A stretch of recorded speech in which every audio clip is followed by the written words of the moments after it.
Good evening. My name is Marisa Rudy. I'm the Executive Director of the Walker Art Center, and it's really my privilege to welcome you here tonight for the Minneapolis Parks Foundation Next Generation of Parks event series.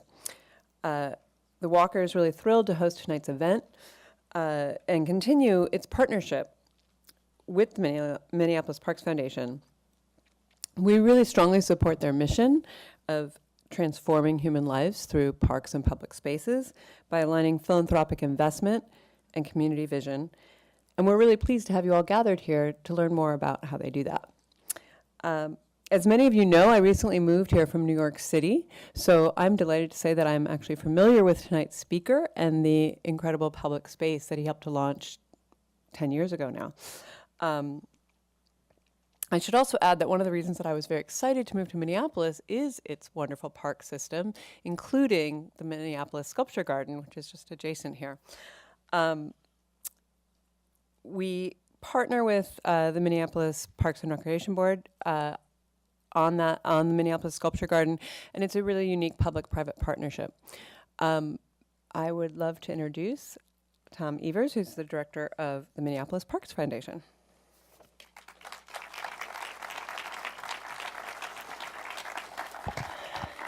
Thank you, Mary, and thank you to the Walker for hosting us again. It's great to be back. My name is Tom Evers. I'm the executive director with the Minneapolis Parks Foundation, and we're thrilled to be back at the Walker for this lecture series. I want to thank a few folks, too, to help make tonight possible. Our presenting sponsor, Minnesota Public Radio. We're thrilled to have them here. They always add to the conversation. Bar Engineering has been a sponsor. Thank you very much. ASLA in Minnesota, the Lopet Foundation, and the Walker have also helped sponsor this series, as well as all of you donors and individuals. Thank you for helping make this possible. Tonight, Robert Hammond's going to come and talk to us about the High Line and about the changing environment in which parks and public realms are developing. But beforehand, I want to reflect a little bit back, because when the Parks Foundation launched the next generation of park, it was about the same time that we launched River First in partnership with the Park Board. The Park Board's grand vision for transforming the Upper River were both hand in hand, really. And what's interesting is, if you think about the Minneapolis park system, a little bit about our history, it really began with a lecture like this, a TED Talk, really. Horace Cleveland came to Minnesota, to Minneapolis in 1872 in February, and it was for a speaker series to talk about landscape architecture and talk about design in cities. It was a blizzard, so he had to stay for like 3 days longer, and he actually gave that speech 3 different times. And that inspired our city leaders to think about parks differently and think about Minneapolis as a city in the parks before we had fully reached our boundaries at the rivers and the lakes. And they brought him back. And it was him, it was Horace Cleveland who really built out the design that is now the Minneapolis park system. He imagined a city in which we'd grow into, where our lakes and our rivers and the creeks were lined with public land and parkland. And then there'd be parkways where you could drive and stroll along it. And that is the vision he laid out. There's maps that show this, and we built into it as a city. But in that plan, it wasn't finished, because even by the time this plan was designed, there was a section of the Mississippi River that was already industrial, that was already set aside for the mills and for the timber and for all of what made Minneapolis run. The industry took up the riverbanks, and so there was no way to connect the river. And we've really built on, over the years, we've continued to exacerbate that to this day. And so, as one of the things that we're thinking about in terms of the Parks Foundation and Robert coming back is River First. How is it transitioned? Where are we at, and what are we learning, and what are we thinking differently? And so, to just kind of walk you through a few of the pieces of River First, but you can see this is looking over North Minneapolis on the right-hand side. This is the interstate there, 94. Downtown you can see at the top, and there's the river. So there's really more than just there's a lot of barriers preventing people from getting to that riverfront. And River First was really the park board, our public partner, saying it is time to finish this vision. And it's a series of different park spaces that are meant to be redesigned, reimagined, and connected, not just to each other, but to the neighborhoods.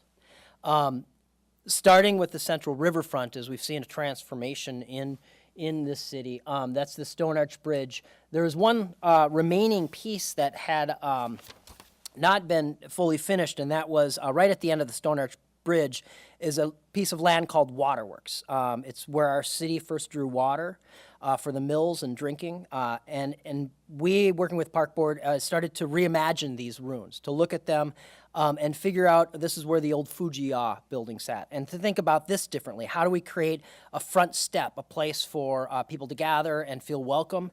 And working with the Park Board and designers, and we've Damon Farber and HGA, we have settled on this plan that the community has brought together, which is both a place to gather and also be the home of the new sous chef restaurant, and a place where everybody should be welcome, and a place where stories, no matter where you came from or how long you've been here, can be told and reshaped.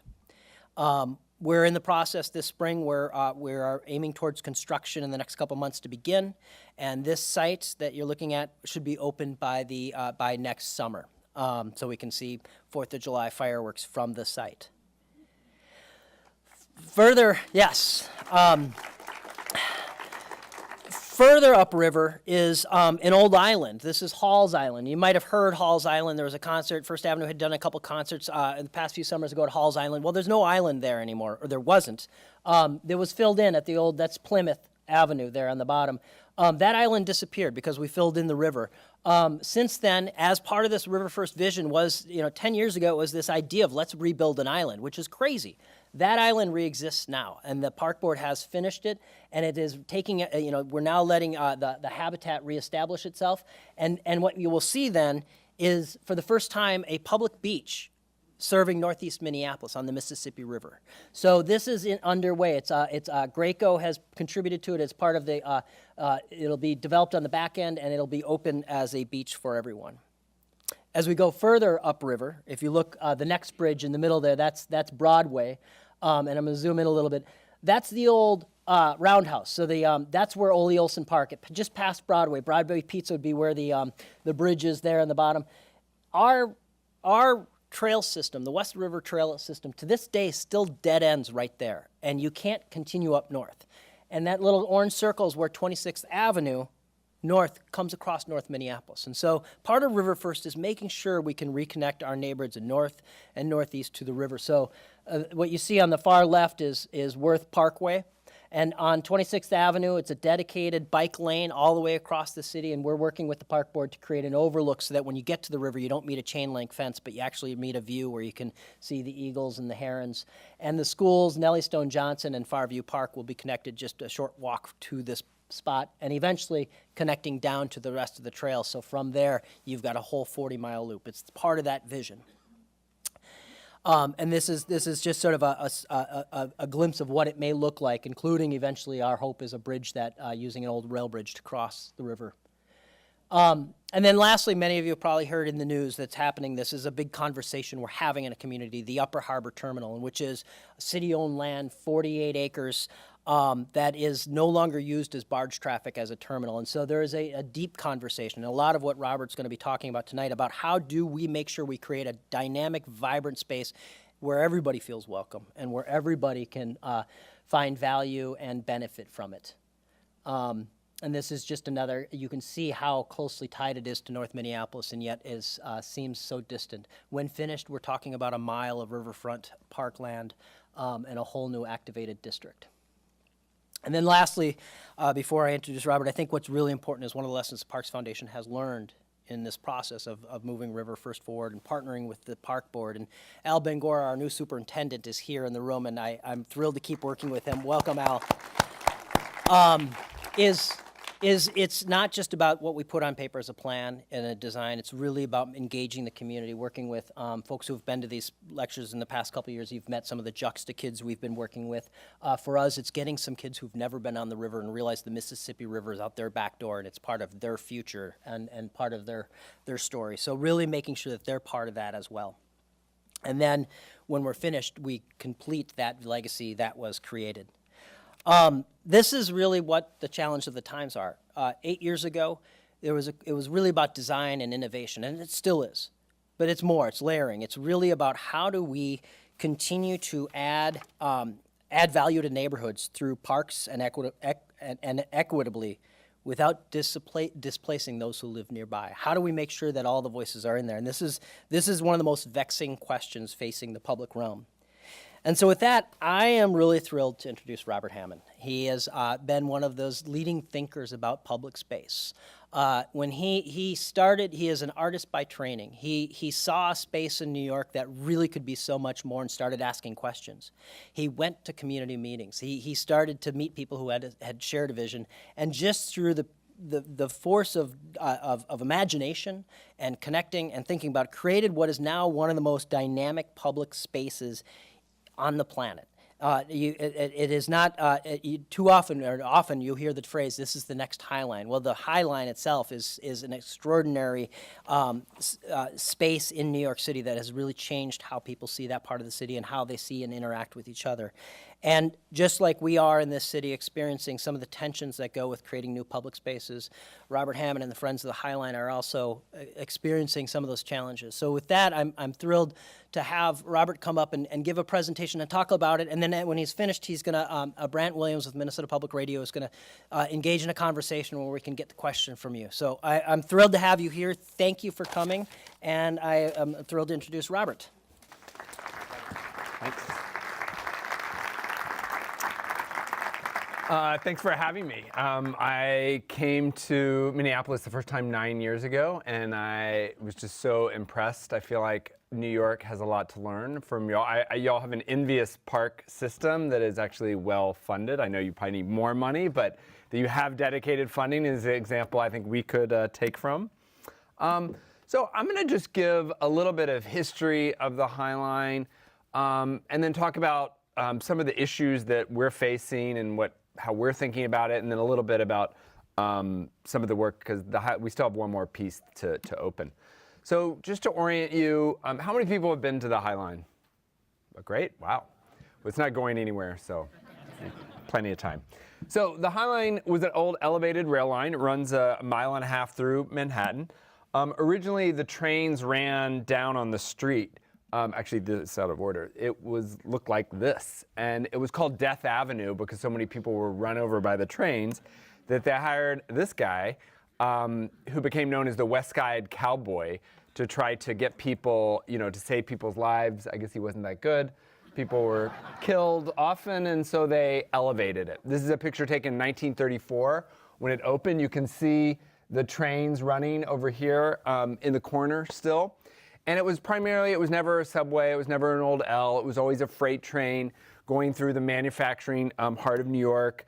They called it the lifeline of New York because it mainly brought food in and goods out. But with the rise of interstate trucking, it was used less and less. It was basically done in the 1960s. And this is what I found. I moved to New York in 1993. And there was just this old, rusty, abandoned thing that I just thought was sort of interesting, but didn't really think that much about it. And then I read this article. Should look and see what the date. July 25th, 1999. So 20 years ago. And this article said it was going to be demolished. And it had that little map. And I thought, oh, wow, I didn't realize the whole thing was this long. And so I thought, there must be a preservation group attached to it, and I could volunteer and lick envelopes and things like that, which there wasn't. And so I went to my first community board meeting, which I don't know if you'll have that same system, community board. I used to say it was the lowest level of government, but someone corrected me that it's not the best way to say it. I've now been to thousands of community board meetings. And I met some other guy, and everyone was actually didn't even care or actively wanted to tear it down, except the guy sitting next to me who was also sort of interested in it. I went up to him afterwards and I said, well, why don't you do something? And he said, no, you do something. And it just to date the whole thing, we exchanged business cards, which I'm sure no one does anymore. And we said, maybe we could do something together. And so that's Joshua. He's the other co-founder. That's a long time ago when I was much younger, 29. And he was a travel writer, and my background, I was an artist, I was a history major, I worked for a marketing company. Neither one of us had any experience in this, which proved to be one of the actually helpful. And when we went up there, this is what we found, was this 1.5 miles of wildflowers running right through the middle of the city. And that's what, I really fell in love with, was sort of the ruin of it and this sort of nature reclaiming what was there. And I'm going to come back later and talk about this new development called Hudson Yards that just opened. But it's right to the side of that picture is where that is. But when this happened, there was really not a lot up there. We had a lot of opposition. Mayor Giuliani wanted to tear it down. He signed a demolition order a few days before he left office. So it's not surprising that he hated it because he was awful, still is. But what was interesting is the reason he hated it is because the developers in the neighborhood hated it. So there were, and now it's sort of ironic or hard to understand because now they've made so much money off of it. But they wanted to tear it down because they thought it was an impediment development. They thought it was an eyesore. They thought no one would go. They thought it was dangerous. They thought it wouldn't work. And so for a long time, we were fighting City Hall. The city sued us. The property owner sued us. We sued them. And then Mayor Bloomberg came in office. He was more interested in it, and this became this public-private partnership. And I love this picture. That was when Hillary Clinton was our senator, and a whole bunch of our elected officials. And I love the picture. See how none of them are looking at each other? It's something elected officials learn, how to be with each other and not acknowledge each other. But Josh and I weren't architects. We weren't planners. We didn't really have, the High Line has been going on for 20 years and we still don't have a vision statement. We're just now getting to, and we didn't have a mission statement for 14 years. And now we're just starting to update and actually get a mission and a vision. But so in the beginning, we always sort of said New Yorkers should decide what goes up there. We just loved what it was. And he and I had different visions for it. He thought it was a place for maybe building. I sort of liked the wildflowers. So we did a series of community input sessions way before we were starting to build, but just to help people think about what this would be. And this was one of my favorite cards we got back. The High Line should be preserved, untouched as a wilderness area. No doubt you will ruin it, so it goes. And I have this card. It's interesting to see this full color now because it's faded. It's been on my desk since then. Because this is, and I'm sure some people now think we did ruin it. But this was my biggest fear and it wasn't because that it would lead to a lot of development. That wasn't even on the horizon. I mean, we were arguing, and you can see that building over there that was mostly all empty. Now Google is filled with that building, but most of the buildings were empty. And actually a lot of the buildings have been torn down because it was a better use for parking than for buildings. But this is what I was worried we would lose, is what it looked like when you went up there, this sort of wild natural landscape. And we had to remove everything that was there. So there was no drainage, it was full of lead paint. Turns out when you put rail ties together, you use asbestos as glue. I mean, so I know who thought that would be. We thought we had no asbestos, and they're like, nope, you do have asbestos. You have asbestos glue. So we knew we had to remove everything that was there. And so how do you recreate that magic? And that's what I was sort of secret. I wouldn't tell people that because I was trying to get them to do it. But I was worried it really wouldn't be as great. And then we had we had an ideas competition, and we had a design competition. And the winner was the team of James Corner Field Operation, which is a landscape architect, and I just want to make a plug. The lead designer was a landscape architect, not architects. The architects get more credit, Dillish Cofidio, but and too often I see groups choose architects because they're more famous and they're some flashier. You have star architects, you don't have star landscape architects, which is a good thing. And they partner with Dillish Cofidio, Renfro, and Pete Uldoff, who's a planting designer. But this was their competition entry, this system of planks that could be used in different ways. And their idea was not to slavishly sort of recreate the exact ruin. They said didn't sort of want a Disneyland version of the ruin. And what I liked is that the idea was to create something sort of this different kind of magic. And this is what it looks like, in use. It's like nature is sort of clawing back the landscape. And it can be used as pathway, it can be used, this is where we have a water feature on it. I'm not going to show that many pictures of the High Line in use. We have a lot on our website, thehighline.org. But the High Line is not an escape from the city. So Central Park, I'm sure a lot of your great parks are meant to be an escape from the city. Whereas the High Line is very much a part of the city. And that's what makes it successful, is you have this access to green space, but you can hear, smell, see the city. And it's that connection that I think makes it successful. The planting is meant to recreate. Most of them are native. They're all perennials. We never plant tulips and then take them out and plant something else. It all comes up year after year.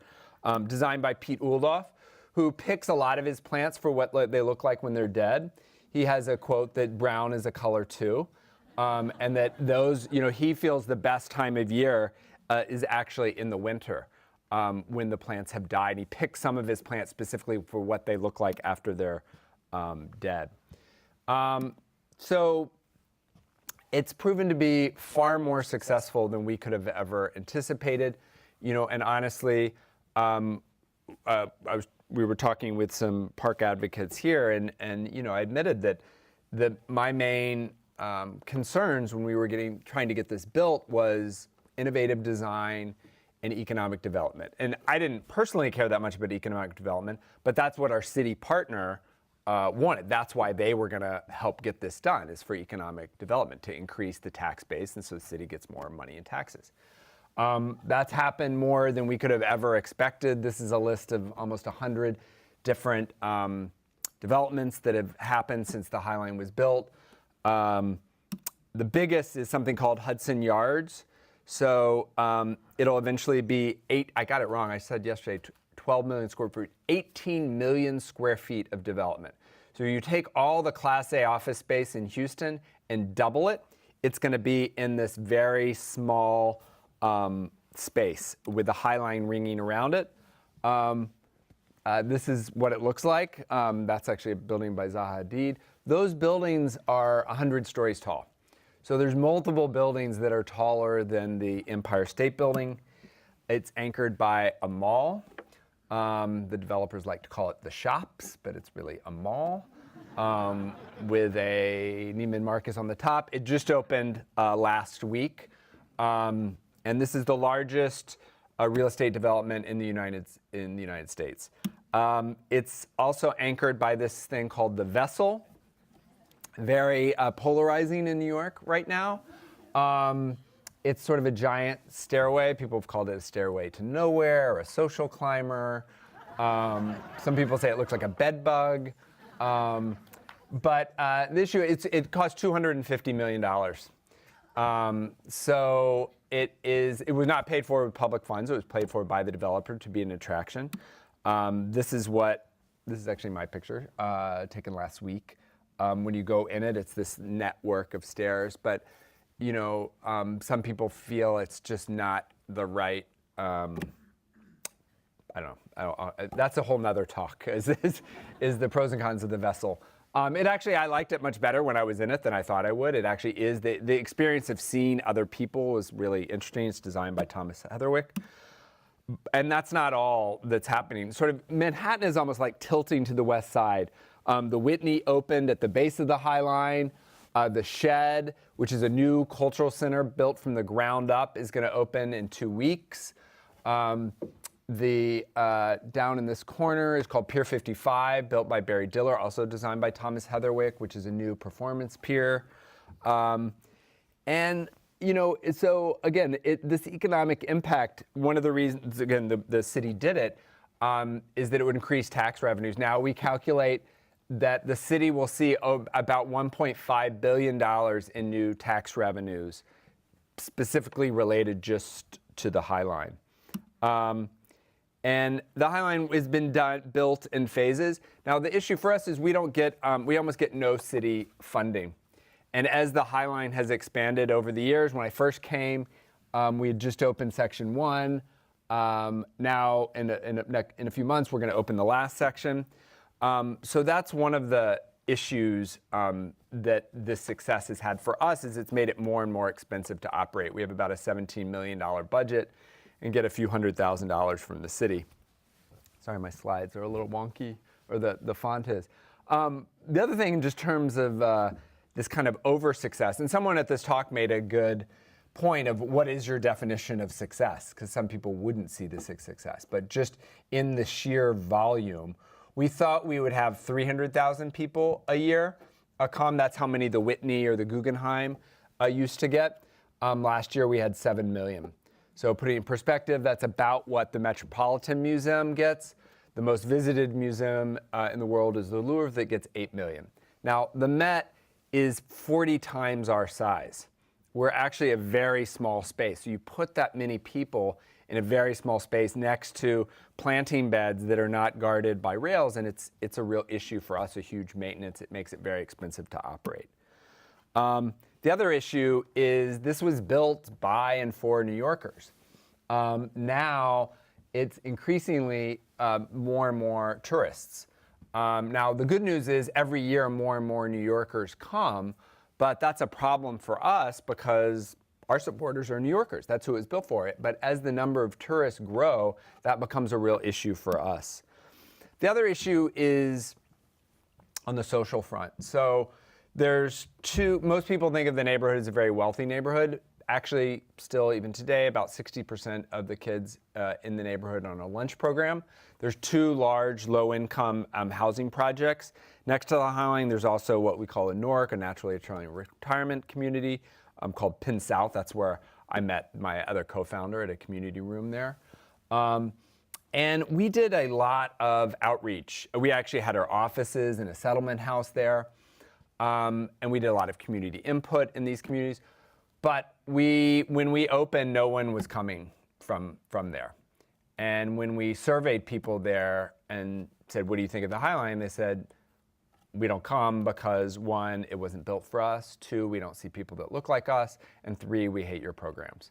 And so, we had to sort of rethink. And in a lot of ways, I did a quote, an article about this, and I said that we failed in our outreach, to this critical community. And then quickly, I got quoted in the Post and others saying that the High Line co-founder says the High Line is a total failure. That's not what I meant, but I think that this is the crux of, I think, open space, the future of open space, urban open space, is how we were having to convince people that the High Line made economic sense. We had arguments. We had, now these projects are going to be successful. And when I say economic, that's the other thing that's interesting, is who benefits from the economics of this. The city does, because the city gets increased tax values. The property owners do. Some residents do, if you own your house. But a lot of people don't benefit. A lot of people whose rents go up are harmed. A lot of people, and just because something is free and open to the public does not mean everyone feels welcome. And so that means people aren't benefiting from the cultural or environmental benefits of open space necessarily. And so I think this is the big question. And the answer, and some people have actually proposed, there's a movement called Green Enough, which is basically don't build nice parks in poor neighborhoods because it's going to lead to displacement. But there's got to be another solution to that. And I'll talk a little bit about what we're doing. Once you actually create the value, it's very hard to take it back. So how do you make sure, what you can do is make sure everyone has access to the benefits that are there. We do a lot of that through programming. When we heard people say they didn't like our program, we had to completely rethink. We had to do that novel thing of asking, actually, what do you want? Rather than us figuring out what we think they want. Also, instead of asking just design questions, asking what do you need, not just like where do you want the staircase. This is a program actually sponsored by Target where it's called the Mile Long Opera, and it had 1,000 singers from all 4 boroughs, from 38 community choirs, telling stories of New Yorkers.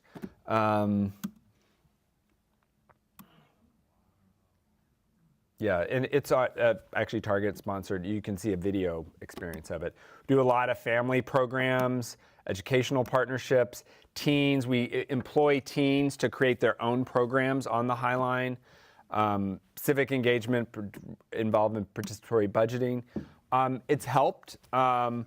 It is not. We don't have all the answers, and we're definitely not there. But there's been some changes. When we opened among New Yorkers. This is actually total visitors, but the New Yorkers, when we opened, it was 20% people of color. Now it's about 40%, whereas the total visitation is a little less diverse. Another aspect of what we have done is art. Chelsea is home to more art galleries than anywhere in the world, but they're not very accessible. And if you want to go to a museum, in New York it's $25. I was so happy when I came here and it was $15. In New York, they're $25. And so we wanted to bring art to people, even if they, weren't going into galleries. The majority of all the artists we presented are women. They come from, now this is an old slide, they come from 52 countries now. And it's another way, it's all temporary art, so it's all changing, but another way of having people be able to see themselves and different cultures represented in the park. This was one of my favorite 500,000 pieces of Legos. I think they actually did it here at one time. Olafur Eliasson, El Natsui, Sarah Z. This was actually a sculpture, one of my favorites. Tony Matelli, a sleepwalker. But the other thing that we've done to sort of look at this sort of larger question is start something called the High Line Network. It's a network of other industrial reuse projects all over the country. And it's not to learn how we did it. And in some ways, the biggest things that we can teach are the things that we could have done differently. But how do we learn from each other to sort of look at these issues? We gather once a year to talk about what's happening in these projects. I think one of the most interesting examples is the 11th Street Bridge project. This is across the Anacostia River in DC. The design is by Rem Koolhaas, so it's a very high design, but their primary focus is preserving the culture of this neighborhood. Anacostia is the last predominantly black neighborhood in DC. Gentrification is coming there, and so how can they work to preserve that culture, preserve the housing that's there? And so, for example, before they've even built the bridge, they raised $40 million for a land trust. The Beltline also has done an and if you're interested on the 11th Street Bridge website, they have a great equitable development plan where they actually talk about, and they have very specific metrics of what they're measuring. Beltline in Atlanta, this is a ring park around the city, multi-billion-dollar project. They also have an equitable development plan. They, for a while, they were prioritizing getting it built over creating more affordable housing, and so they've sort of fallen behind. The city was not happy with that, and so they've changed the leadership to sort of go back to this idea of using this to help create more affordable housing. The 606 in Chicago, and there's a lot of different typologies, not just rail lines. This is the Bentway in Toronto, underneath expressways. In the winter, this would make sense for y'all. It's a mile-long ice skating rink. This is one that's going in Miami, again, underneath transportation. This is another interesting, this is over a highway in Dallas. Two neighborhoods that were split apart by the highway have been connected by this park. We do joint art projects with these groups. This is something called New Monuments for New Cities. It was just debuted in Houston, where we and these different cities asks artists to reimagine what kind of new monuments they want in their cities. And we're having a big gathering of more projects, and we hope to bring some people from Minneapolis there in the fall. This is a big year for us. This is the 20th year of starting the High Line, the 10th year of opening, and we have this last section to open. It's called the Spur. It's this last little piece of the High Line, and that building that it goes into was the old post office, or still is a post office building. And the mail would come in and out by train. There you can see before we started construction. What we heard from the community is they really wanted a gathering space for more programming. So it has this sort of all large open piazza. That's it under construction. And in the middle of it, we've started a art project called The Plinth, where every 18 months we're going to put a new sculpture. And the first one is going to be from an artist named Simone Lee. And she's designed a project called Brick House. It was actually built all in clay and then cast in bronze. And we're going to debut that in June. So, I mean, I think, I guess the point to leave on is, again, and some people, the High Line is successful in some ways. I mean, some people would also argue the High Line is not successful. The High Line effect, or, the idea of bringing a High Line to your cities. So for some people, that's a great thing. For some people, that's a bad thing. And to me, to reach our full potential, we have to figure out how these projects can better share the economic, cultural, social, environmental, benefits with as many people as possible. Otherwise, I think, they'll just be looked upon as sort of this kind of economic success for some. So that's if I didn't make that clear, I don't have the answers on how to do that. And that's, one of the reasons we created this network is to share these ideas, because it's not just happening in New York, it's not just happening in Washington. This is obviously something that y'all are grappling with, and so how can we learn from each other on this? So, thanks. Thanks, Robert. Kara, which one? Okay. Hello, everyone. How are you this evening? Great. Again, my name is Brant Williams. I'm actually now I'm a correspondent at NPR, but that's okay. So you've got some cards with you and maybe a pen, hopefully. So what you can do is write down some questions that you may have for Robert, and you'll be able to pass them over to one of the ushers, and they will pass them forward to us, and then so we can include some of your questions tonight during our discussion. And Robert, I'm just going to start by just listening to your presentation. I was struck by a lot of things you said. You mentioned about the neighborhood surrounding the High Line as containing some, it was not a well-to-do neighborhood necessarily, at least all of it. I'm just curious, how is that neighborhood fared as far as the people who are there who are low-income folks? Have they been displaced at all? Yeah. Well, yeah, it's an interesting case, and it's just a neighborhood of very wealthy and very poor. HBO did a documentary called The Great Divide about there is a for-profit public school across the street from a public housing school. And so people on one side, you can still buy the penthouse of the Zaha Hadid building for $50 million. Which looks into windows of apartments where the median family income of 5 is, I think, 21,000.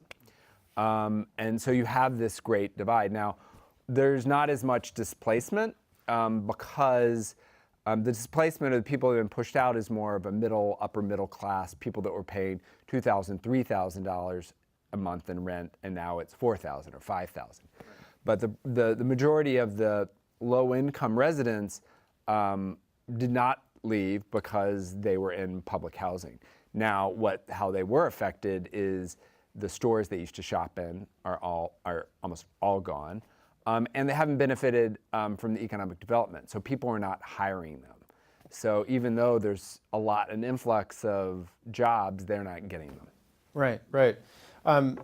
And I was also struck by some of the other models. That was one of the things I was going to ask you about, is of how this has kind of sparked other people in other communities around the country to think about how to use the unique uses of space.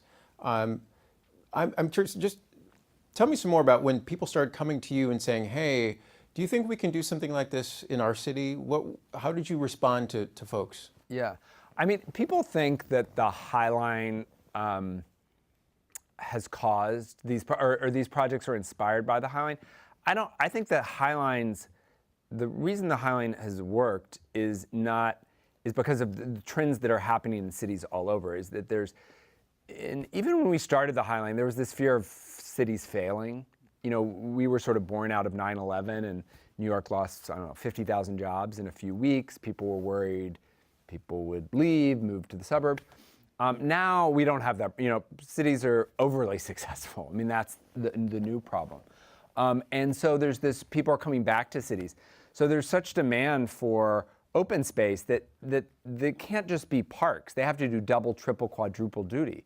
And so that's why we are like a park, a botanical garden, a museum, a public square, a social service organization. And that's what you're seeing in public spaces. They're having to do a lot more. So there's a lot more demands.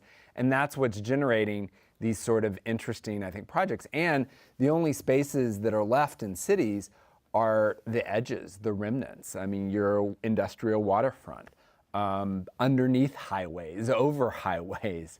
And so people have to be more creative. How do you use those spaces? So, and no project that, I've talked to a lot of people that would come and were interested. Anyone that just wanted to replicate a High Line, those things never happen. The projects that happen have to have some connection, to their own city, their own neighborhood, and hopefully the history of whatever that structure or space was about. I'm also struck by how you mentioned that the High Line is not an escape. It's not meant to be an escape from the city. It's a way of viewing the city in another way, from another perspective. And of course, the greenery that's there, it's very beautiful.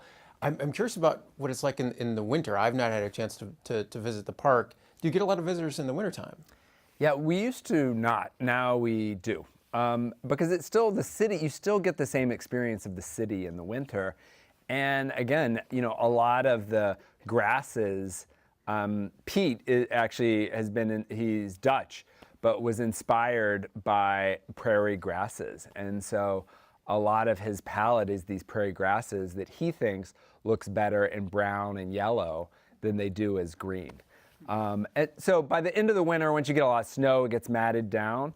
And then the other thing that's great is we just are doing something called cutback. So you leave it all winter, and then right in the beginning of spring, you cut it back, and then you see these shoots coming up. And it's actually I think people love coming up then just to sort of see that green starting to come up.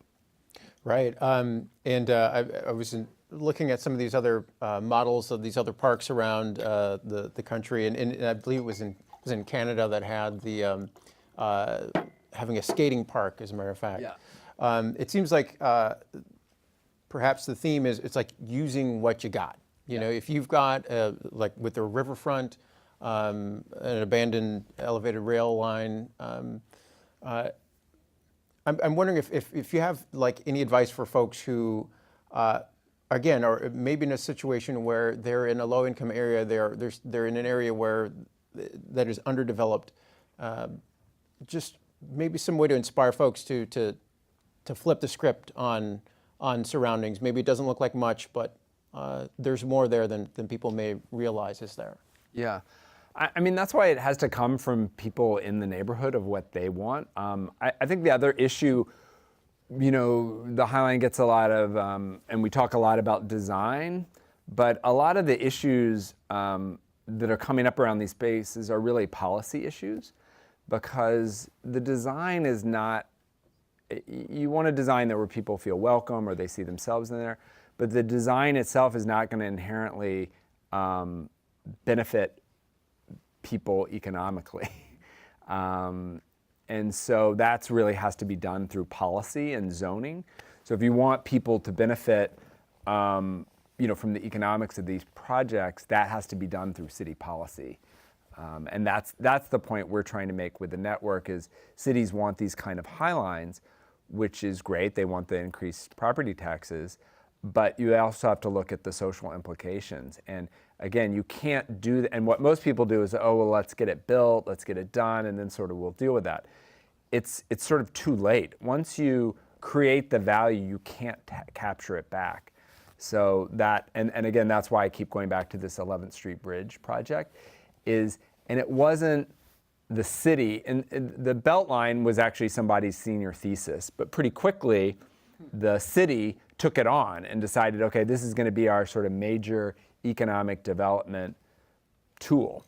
Whereas the 11th Street Bridge was just sort of two people that lived in the city that decided not only did they want to build this interesting design, but that the ultimate goal was about empowering a neighborhood not to get run over by gentrification. Sure. I know you've said in so much as that you don't think that the High Line was necessarily the model or inspiration for these other projects, but I have to imagine if cities start to see the type of tax base revenue or increases in their tax bases that have accompanied the High Line, that they may say, well, hey, maybe this is a little better idea. And where some of the headaches and I think we definitely, I think the thing that we did is help sort of make the crazy credible.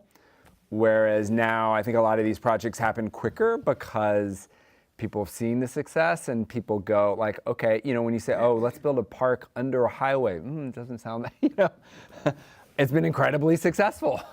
So it's sort of helped, I think some of these things happen quicker. Great. Well, I'm going to start reading. We've got a lot of cards here from the audience. So I'm just going to start with the one on top here. And the question is, if the High Line has created an economic boom, why do you raise 98% of your operating budget? What financial help funding do you receive from the city, county, or state? Why shouldn't the High Line get back some money that they helped make? Yes, A lot of and questions. that is what I think when you start your own project, you should build in to the model, because we did not. Why? Our parks department is very underfunded, and so if we got money, it would come from parks that are already under-resourced. So we probably have the political will that we could push for more funding, but it, again, would come from parks that also don't have very much and do not have the ability to raise the private money. So the conservancy model, which I think is a mixed blessing for cities. I mean, I think it is good. It means that there's more money to go to other parks that couldn't raise the money. The disadvantage of this conservancy model is that if you're a wealthy, powerful person in New York, you're never going to see a park that's in bad shape, because you're probably primarily going to be in Brooklyn and Manhattan, and all of those parks are maintained by a conservancy. So it creates less of an urgency to, you think, oh, our parks are in great shape, or, oh, well, wealthy people will take care of it. Well, that only works for a few parks. That doesn't, and we shouldn't let the city off the hook for funding parks. And that's why your model, I'm sure y'all have issues with it, but that you have dedicated funding is incredible. There is no dedicated funding in New York for city parks. Huh. Well, here's another question. I'll start. This is a multi-part again. I'll start with the first part of the question. Have you visited the Midtown Greenway in Minneapolis? I don't think so. Okay. Wait, well, where is it? Tell me, because I've visited Midtown Greenway runs along kind of, it's north of Lake Street. It used to be an old rail corridor going through from... I don't think I have. Okay, all right. Well, that was, they were going to ask you what your impressions were, but I will move on then to their next question, which... 7 a.m. flight tomorrow, so it's probably And you not won't have a gonna chance go, this time, but but the not next gonna time, go. Yeah. come back and see it. I'm a personal fan of the Greenway. This person wants to know, how was the name The High Line chosen? It's a good question. I never get that, and it's actually interesting to me. That the name of the High Line officially was the West Side Elevated Rail Viaduct. No. And I just saw someone had called the High Line a nickname, and we can't find when it was first used, but it was in the 80s that it sort of got that nickname, and we seized on it because it's has a lot of good positive connotations. And were there other names in the running as well? there was a guy before Josh and I that was a rail buff, and he was president of the community board and lived in a rail car underneath the High Line. And his name was Peter Oblitz, and he bought the High Line for $10 from the railroad because they wanted to get rid of it. And he called it the West Side Improvement Corporation. So that's why he wasn't successful. But. Maybe. Needed a marketing person. Here's another question about funding, and I'll kind of add to this question and modify it just a bit about the ongoing fundraising for the park. I mean, I'm wondering if you have difficulty getting the type of funding that you need to keep this going every year. After people see the success of the park, maybe they figure out maybe we don't need to keep giving as much.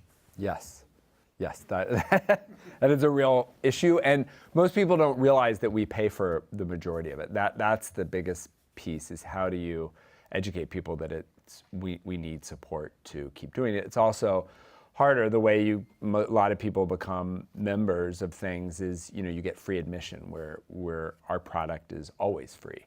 So that's a continual issue, and what we've tried to do is diversify our funding. So we have earned revenue around, we do events on the High Line. We buy a High Line t-shirt on the website. We actually sell $1 million worth of t-shirts. Foundations, corporate, individuals, board, events. So, to have as many different revenue streams as possible. Dumb question from someone who has not visited the park. Are there park hours? Do you close the park? Yes, because we're elevated, and because we have to have staff there at all times. Most parks don't have staff there all the time, and parks in New York close at 1, but you can really go in them if you want. We close, but because it's so expensive to operate, in the middle of the winter we close at 7. In the spring and fall we close at 10. In the summer we close at 11, and we always open at 7. Okay. Here's another question from a member of the audience, and they're asking about lessons for our riverfront here in Minneapolis. They want to know, how different would your advice be for people who are looking at the Minneapolis riverfront as a development? What would your advice be today versus maybe 10 years ago? Mm-hmm. I mean, I think that's one of the reasons they brought me here, is not to talk about design, but to talk about the other impacts that these projects have, and around how do you make sure people share the benefits. So I think that, and I did this presentation 9 years ago. And I looked up my old presentation, and 90% of it was just about design. And this presentation had very little about design. And it doesn't mean that design's not important, and you shouldn't focus, and you shouldn't do community input around design, but that's not going to do it. That's what we have been doing, and we could all do it better, but that's where I get it. That's where I think the real issues become policy issues, and that's where it gets tricky, when you have to have and you have to decide as an organization, how much of your goal is to get it built, and how much of your goal is to change policy, because that gets into politics, and politics are harder, and so I think that's the question, and I think what's interesting is that most of these projects, and that's what the main issue that we talked about in the network, are these equity issues, and most of them are veering into having to go more into the politics to be able to deal with those issues, rather than just staying in sort of the easy area, which is design, construction. Oh, here's a great question here that I wish I would have thought of myself. So you've talked about the economic benefits to the neighborhood and the city from the High Line. Have you been able to measure any accrued health benefits? Yeah, that's something we want to start doing, and it is because you sort of you measure what you value, and everyone measures the dollars. But it is, and that's increasingly. There's a great Bette Midler has an organization in New York called the New York Restoration Project that restores parks, and they've partnered with a local hospital to look at the health outcomes of people that live near these parks that have been restored, and they're proving to be pretty dramatic. They've also partnered with local police stations to do similar, and there's been a lot of studies on it, but they're doing it very specifically around specific parks and getting those metrics, and so it's something I think we'd like to try to do as well. Another question that looks at when we're talking about equity, we've been talking about income and low-income folks and people of color.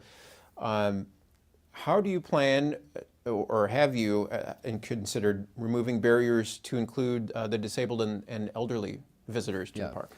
It's actually something that we do pretty well on. We have 8 elevators, so anywhere you can walk on the High Line, you can go in a wheelchair. And so it's our Commissioner of Disabilities in New York often uses it as an example of a public space that is accessible. The issue for us is, the reality is no elevator is an outdoor elevator. It's just an indoor elevator that's encased in glass. And so they break a lot, and that's a big issue for people when we have an elevator, that's on your street, and then it's down, and then you have to go, multiple blocks. So that's an issue that we're always trying to stay on top of, but that's really difficult. I bet. What is the capacity of the High Line, and what will you do when too many people want to use it?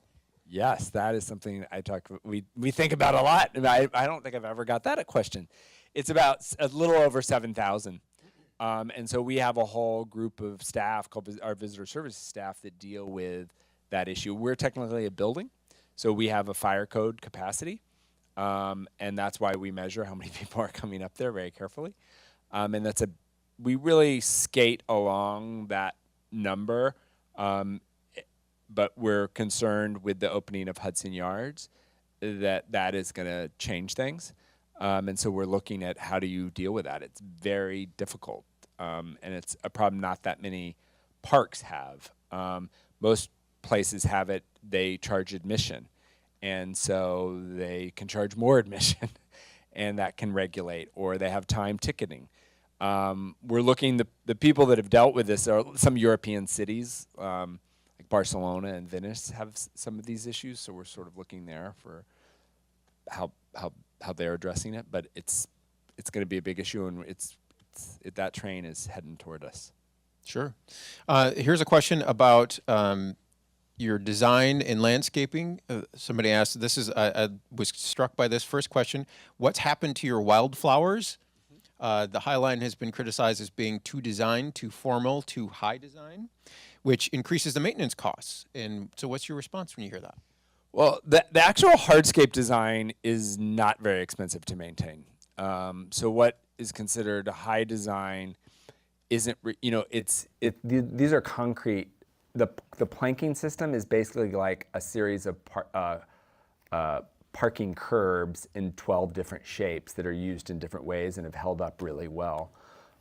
It's the planting that's expensive, and it is wildflowers. It is, but it is. I asked Pete one time and asked if I could call this a natural landscape, and he said no, it's idealized nature, because one of the reasons it looks the way it does is it's constantly changing. And wild landscapes are much harder because there's not clear divisions, and certain plants want to take over other plants. And so if it was a true wild landscape, it would, and what was up there was a lot of different monocultures, because certain plants did very well. There's very little soil. We have 12 inches of soil, and in the winter it freezes top and bottom because it's a bridge, and in the summer it bakes.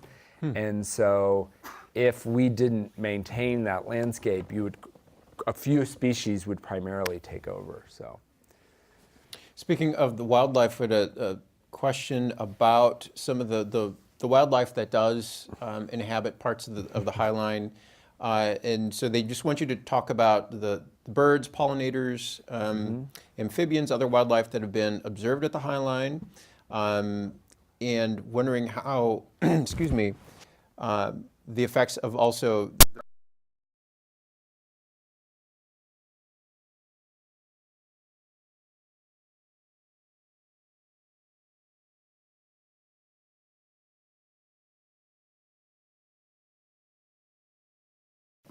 some of the plants were specifically picked for being pollinators, for bees and butterflies, and we have a lot of bees. We have a lot of bees. I can't remember the name of the bees that actually live in the ground too.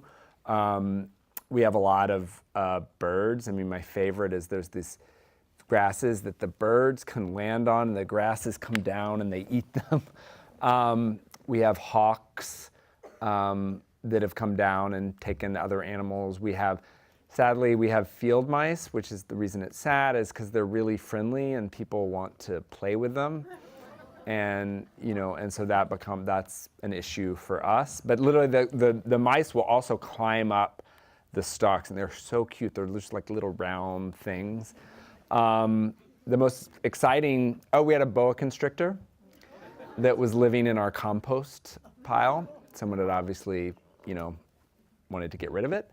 And then the other exciting animal was we had a skunk that was living on the High Line. It was sighted for multiple months. We could not catch it. We did not know where. We think it was coming from elsewhere, and every once in a while coming up on the High Line. And it never sprayed anyone. So. Lucky. That's great. Yes. Speaking of this great atmosphere there, and somebody's wondering how this large development, the Hudson Yard, has it changed the magical qualities of the High Line? Well, I mean, the Hudson Yard, it just opened a week ago, so it's a little bit early. I mean, it's not going to change. In some ways, I think it's going to it's a very different space, the Hudson Yards. So in some ways, I've heard some people say it makes them appreciate the High Line more, because the High Line is truly meant to be designed and for everyone, whereas this public space is really, it's more focused on getting people to go into this mall. Like there's no seating in that public space, there's no lawns, because it has a different goal. So I think that's the good and the bad of New York, is that it is always changing. And so we have to keep changing with it. Again, the demands that New York had when we started 20 years ago are dramatically different than what people need out of, and it's not, parks aren't going to solve income inequality, education, health, the environment, but parks intersect with all of those issues. So it's sort of figuring out what is our role in dealing with these issues that are really going to decide the fate of cities. And again, I don't have the answer, but it's really having that discussion, I think, and not saying, well, that's not our, we can't have anything to do with that, or that's not our role. Sure. Another question, and by the way, the person who wrote that question also said that they do make a point to walk and enjoy the High Line whenever they're in New York City. So you have another fan here. Another question about the toll that this popularity, all the attendance, the high attendance. What type of toll is it taken on the High Line? Has it made it hard to keep up? Yes, I mean, the High Line is incredibly inefficient to maintain, which is something we didn't totally understand. But if you think about it, most parks, to empty the trash, you walk half a block, whereas for us to empty the trash, you have to walk a mile. A lot of our employees walk 10 miles every day, and then when you add in heavy visitation, so the precise days where you have the most trash, it takes you longer to walk, and you can't use a vehicle because it's too crowded. So it makes it much more expensive and harder to maintain than we just never anticipated this kind of volume of people. You also mentioned, this is a question from someone else here who had mentioned that there was you talked about a space in Barcelona that kind of got it right when it came to gentrification. They were looking for more. Well, I mean, no, the Barcelona issue is just too many tourists. They have a real problem, they have like an Airbnb problem. But one issue, Park Güell, which is a famous park designed by their local architect, was traditionally it was a local park that was designed by this famous architect for people that lived in the neighborhood. It became increasingly a tourist destination. So what they did is they divided up part of the park that you have time ticketed to go to, and there's another part of the park that only locals are allowed to go to. Wouldn't work for us, but it's those kind of ideas that are, we're sort of looking at how could we do something. We would want to privilege New Yorkers over tourists. That's the issue. Tourists will go through any hurdle to go.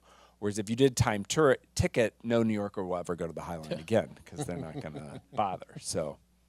Right, and it sounded. I know you had stats on the number of local visitors as opposed to folks who are tourists and the outsiders. You get the complaint from the New Yorkers. It's like just too many dang tourists around here. Yes.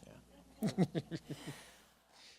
Here's a question about. We're gonna do one more question, then we gotta wrap up. But this. Oh, no problem at all. I was going to ask you because you were starting to do the hover thing, so I was going to go. How many more do we got? Well, here's a good wrap-up question then. If you could change one thing about the project, how the project was developed, what would that be and why? Yeah, I mean, it's. I think it would be that value capture. That we've created an incredible amount of value for a lot of people, and the project itself doesn't benefit, and a lot of other, people in the neighborhood don't benefit. So I think it's that value capture. I mean, that's the thing that I tell people that are starting projects. It's not easy to solve because, again, it involves politics. It involves city policy, which is very complicated. It involves real estate, which is very complicated. But I think that's the advice I have for other people that are in the beginning stages of these kind of projects. So, Robert Hammond, thank you very much for being here tonight. Appreciate it. Thank you. Yes, Brant, Robert, thank you so much. There's a lot to think about on both ends. Thank you. Thank you, everyone, for coming, participating. We'll be around to visit more. I want to thank, again, the sponsors, Bar Engineering. Thank you for supporting this. Our partners, the Lopet Foundation, ASLA, Minnesota, and the Walker, again. Thank you for allowing us to host this here. Please contribute, keep involved, keep connected. Let us know you're here.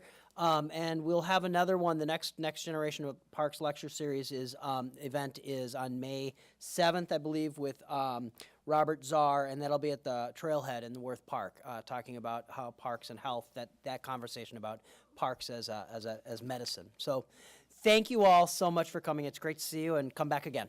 So thank you.